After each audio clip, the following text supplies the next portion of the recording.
اور جب حضرت عطا اللہ شاہ بخاری رحمۃ اللہ تعالی علیہ کی بیوہ فوت ہوئی، بیوہ کہہ رہا، میں وہیں تھا، یہ آیا تھا، تعزیت کے لیے آیا تھا۔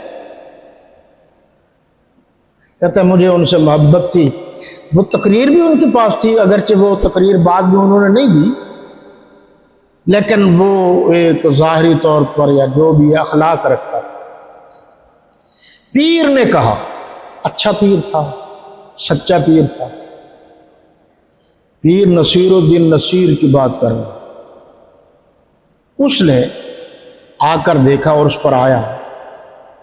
ایک پیر صاحب بیٹھے تھے، ہمارے سندھی دوست وہاں سے اٹھتے اپنی جگہ سے، پیر صاحب کے پاؤں پر سجدہ کرتے اور پاؤں کو خوب چومتے۔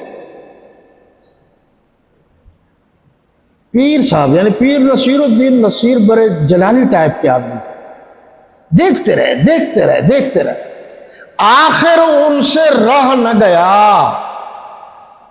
یہ روزنامہ نوائے وقت کے اداریے میں بھی یہ بات چھپی تھی، حوالہ دے رہا ہوں میں۔ انہوں نے کہا تھا، اوئے اب میں اس کا نام نہیں لینا چاہتا، جس کو انہوں نے کہا تھا وہ اس وقت موجود تھا۔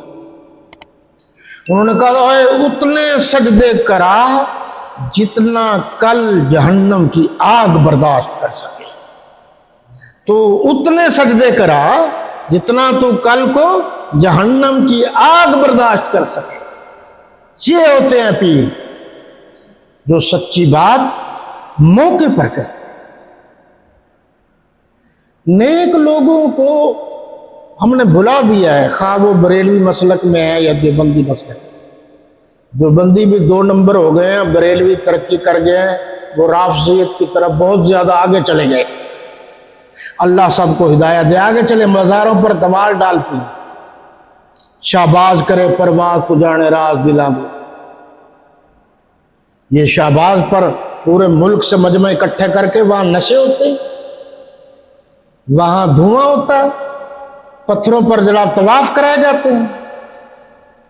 جاؤ دیکھو، اگر میری بات غلط ہے تو شہباز قلندر کا جب میلہ آئے سالانہ تو جاؤ دیکھو تو ہوتا کیا ہے، درباروں پر دھمڑے ڈالنا، جھومریں ڈالنا، دھمال ڈالنا، عورتوں کو بٹھانا۔ اب عورتیں کو پیر صاحب ساتھ بٹھاتے ہیں تاکہ رش زیادہ ہو، خسرے ساتھ بٹھاتے ہیں تاکہ رش زیادہ ہو، اور بعض عورتیں بھی اب پیر بن گئی ہیں، اٹھ اٹھ کے جپیاں ڈالتی ہیں۔ ایک اچھا شعبہ ہے، نیک شعبہ ہے، اس کو بدنام نہ کرو، اچھے کام کرو۔ آگے کہا جی ان کے یہاں اس طرح کے کام نیکی شمار ہوتے ہیں جناب، وہ بھی نیکی سمجھتے ہیں، اور جسم فروشی کو یہ اپنا کاروبار اور مجبوری بھی سمجھتے ہیں۔ مہنگائی کا دور ہے جی، خرچہ پورا نہیں ہوتا، اس پر آپ غور کیجئے کہ یہ کس طرح ہوتا ہے، کہاں کہاں ہوتا ہے۔ ہاں کبھی وقت ملے تو پھر اردو ڈائجسٹ پڑھ لینا، بہت پرانا ہے، اور ایک قومی ڈائجسٹ بھی نکلتا تھا کسی دور میں، اب پڑھ لینا کہ کیا کیا ہوتا ہے۔ جناب ہمارے ہاں ہر طبقے میں نیکی اور بدی کا ایک امتزاج ہے۔ اللہ نے مطالبہ کیا ہے کلی اطاعت کا، اور ہم کرتے ہیں اپنی مرضی کی جزوی اطاعت، جو مرضی کر لیا جو مرضی نہ کیا۔ تو اللہ فرماتے ہیں کہ یہ نیکی قبول نہیں، الٹا منہ پر مار دی جاتی ہے۔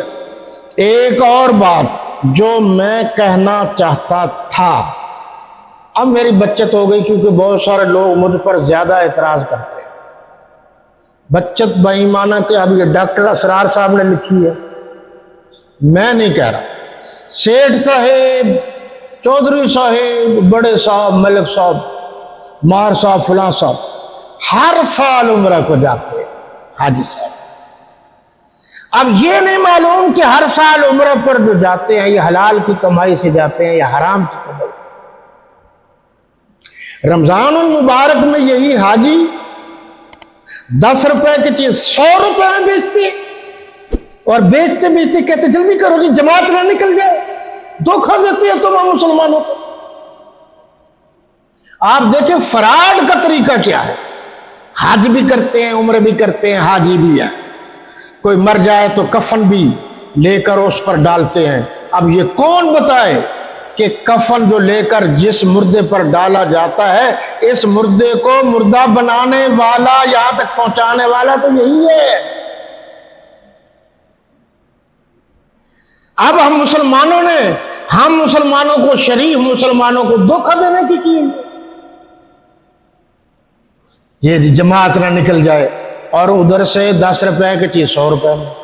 وہ حقوق العباد ہے، یہ حقوق اللہ ہے۔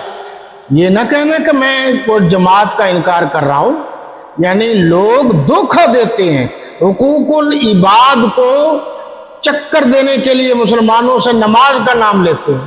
5 وقت کا نمازی ہے، لوٹ کھسوٹ زیادہ کرتا ہے، 5 وقت کا نمازی ہے، حاجی ہے، عمرہ کرتا ہے، اور ذرا علاقے سے دور اگر ایک کالونی بن جائے تو جہاں جن کے بچے زیادہ ہو گئے، ضرورت ہے، وہاں وہ سستی زمین کچھ مل جائے، پلاٹ مل جائے، لوگوں کی ضرورت پوری ہو جائے، یہ حاجی صاحب اٹھتا ہے جی، سب سے پہلے جا کر وہاں زیادہ قیمت لگا کر کالونی خرید لیتا، پھر کالونی کے بہانے یہ ڈبل ٹرپل ریٹ پر بیچتا ہے۔ جو 50,000 مرلے میں بکنی تھی، یہ 5 لاکھ میں بیچتا ہے، اور پھر کہتے ہیں میں حاجی ہوں، سبحان اللہ جی۔ اب تو اور ترقی ہو گئی، کہتے ہیں ہمیں حاجی نہ کو الحاج کو۔ ہم اللہ کے فضل سے ہر سال حج پر جاتے ہیں، ہم اللہ کے فضل سے ہر سال عمرہ پر جاتے ہیں۔ اب کمائی حلال کی ہے تو عمرہ جائز ہے، 2 نمبر کمائی ہے تو کوئی جائز نہیں ہے۔ یہ جو نہا دھو کر آ رہے ہیں، سال بھر میں حرام کی کمائی کرتے ہیں، کہتے ہیں ہم عمرے کے بعد نہا دھو کر آئے، سب پاک ہو گئی ہے، لیکن اللہ تمہارے کرتوتوں سے نا واقف نہیں ہے۔ ایک اور آخری جملہ سنیے، مجھے تو بہت اچھا لگا، تمہاری داڑھیوں سے، اب تو معیار ہے جی داڑھی کا، جس کی داڑھی زیادہ بڑی لمبی ہوگی کہتے ہیں پہنچی ہوئی سرکار۔ اور بعض ماشاءاللہ فرقے والوں نے نشانیاں رکھی ہوئی ہیں۔ میرے ساتھ جیل میں ایک داڑھی والا تھا، اس کے ناف تک تھی، اور بدبخت پھر کہتے ہیں یہ سنت ہے، اور مشت سنت ہے۔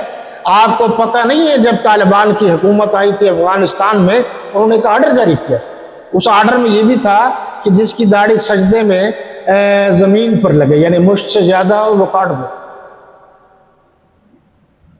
آگے مستحب ہے، سنت اتنی ہے۔ پھر کبھی آپ نے سوچا ہے کہ اللہ کے نبی کی ہر سنت میں بھلائی ہے،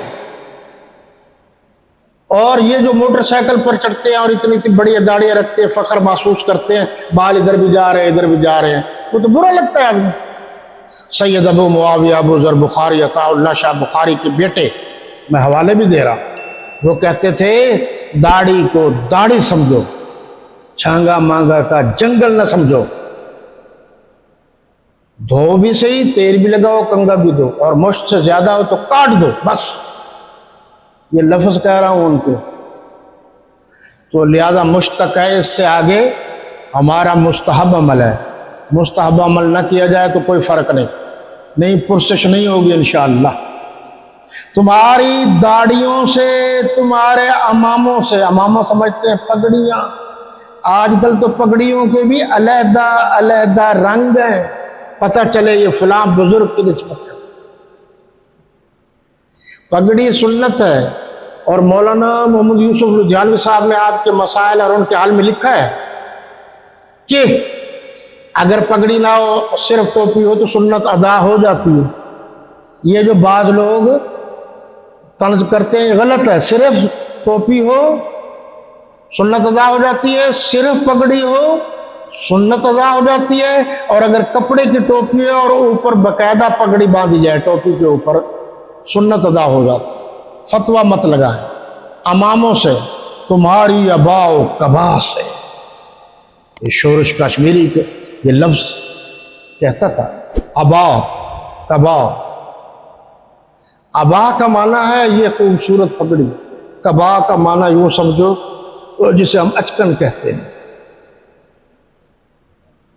یہ نہیں کھائے گا، وہ تمہارے اعمال کا، یعنی اللہ تمہاری پگڑیوں سے، داڑھیوں سے، آباء و قبا سے دھوکہ نہیں کھائے گا۔ اللہ کے بارے میں لکھ رہے ہیں وہ تمہارے اعمال کا احتساب کر کے رہے گا قیامت کے دن۔